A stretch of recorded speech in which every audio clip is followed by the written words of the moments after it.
correct. Where is the measure of performance? What I'm trying to put in front of you is, you know, the people who know we have an instant check service for the state for the customers, they're expecting, they put their Visa card in and it says yes or no, bam, okay? And when you're sitting there saying, well, see this row of chairs I've got here? Hopefully you won't be sitting in them very long. And then when you get a delay that says, well, you're delayed for 30 days. Okay. I believe that's a reasonable response possible. Day 31, there needs to be somebody who's saying, okay, we need answers now. And if Hawaii won't, and I think I've heard this over the rumor mill. There's several, yeah. There's places that don't want to answer to help someone get a gun. So I guess I'm going to rephrase my question. What do you believe is a reasonable amount of time for the state police to be able to do their job before they have to just say, hey, it's a yes, they can get their gun, or no, they don't? To answer that question, there's an open question that I haven't had answered. And that's something that was not in the funding package because we couldn't get close to get it, but should be.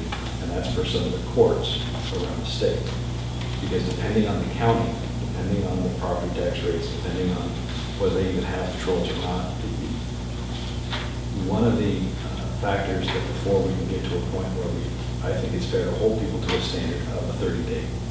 First, you have to make sure the system and the structure itself is in place. And we were able to focus on delivery time for that answer, yes or no. We were focused on trying to make sure IT software was upgraded beyond the Commodore 64 level. We were focused on trying to do things in the immediate piece. The other side of the equation, where the records are, what they need to be looked at, there was discussion about perhaps a grant program for certain counties that are really strapped to be able to help the court clerks to get some of the paperwork. And so these delay because of histories can be reduced.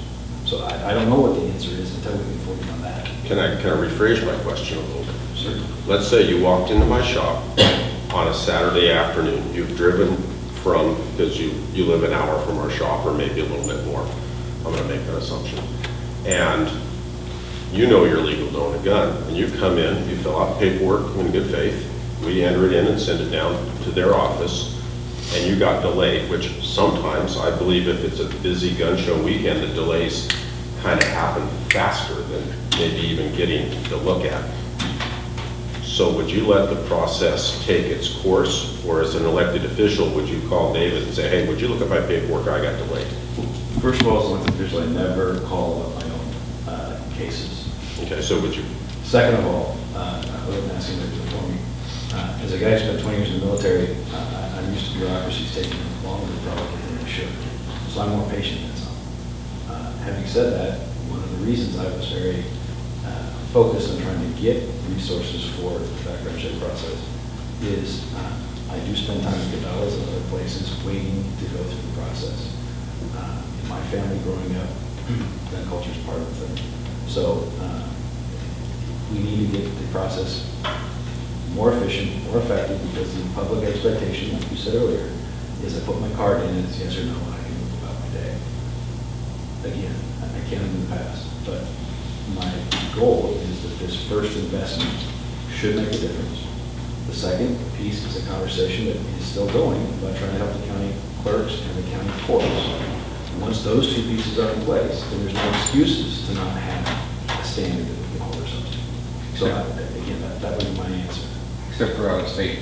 Except for out of state, but again, I'm talking about citizens of Oregon, so I think that, yeah. but sometimes people, because they have something in another state, that also has to be looked at, and that's one of the X factors.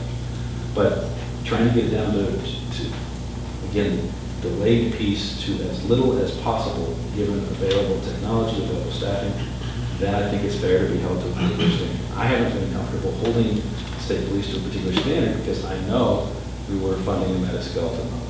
And I know the IT system wasn't great. Most IT systems across the state for general fund agencies generally isn't up to where it needs to be. So to me, the $1 million investment was the first step. The core piece is the second step. And then hopefully, we can have conversations like this, had several, we'll have some more, about what is this, 30 days, 45, I don't know. But I don't want to put a standard in place until we actually put the pieces in place that will do it. I don't have this stuff, well, I do have it in front of me because she printed it out.